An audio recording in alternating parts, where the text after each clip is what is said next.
The biggest leak yesterday that came out was Moto Razr 2022 will feature a 144 Hz ultra high refresh rate screen. Earlier it was told 120 Hz, but they are going for typical Motorola like the rest of the flagship, 144 Hz. The specification has been leaked out. It will have a 6.7 inch internal screen, which is the same size and proportion of iPhone 13 Pro Max.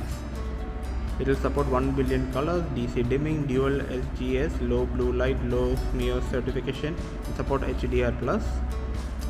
It will have a center punch hole camera, and the upper and lower sides seem to have small arcs. That means it's not completely straight. The external screen is rumored to be around 2.7 to 3 inches. It should have 9 independent panels for weather, travel, express delivery, calendar, commuter device, AI health, contacts, camera and dialer app as well. You can customize the season and use the app. It should allow quick access to some operations. It will officially launch on August 11 and the sale should begin the same day. As you know, it was supposed to be launched on August 2nd, but there was a delay due to the US secretary visit to Taiwan.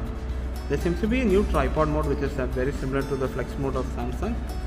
And you can place it on the table semi-folded hovering state and use a gesture for time-lapse photography and taking photos. Maybe you can also attend calls that way.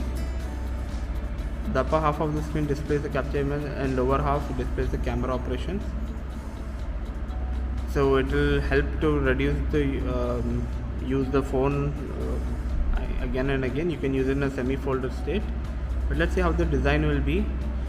Earlier the speculations was that the Moto Razr 2020 battery will be only 2800 milliamp, but now Motorola officially confirmed that's going to be 3500 milliamp.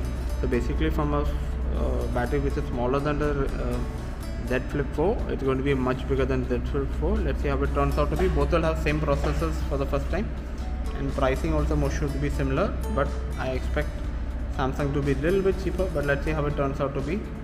If Motorola can improve their Android update cycle, like they can give 3 years instead of 2 years what they're giving now, they can surely challenge Samsung this time. Like, share and subscribe for more such videos. Thank you.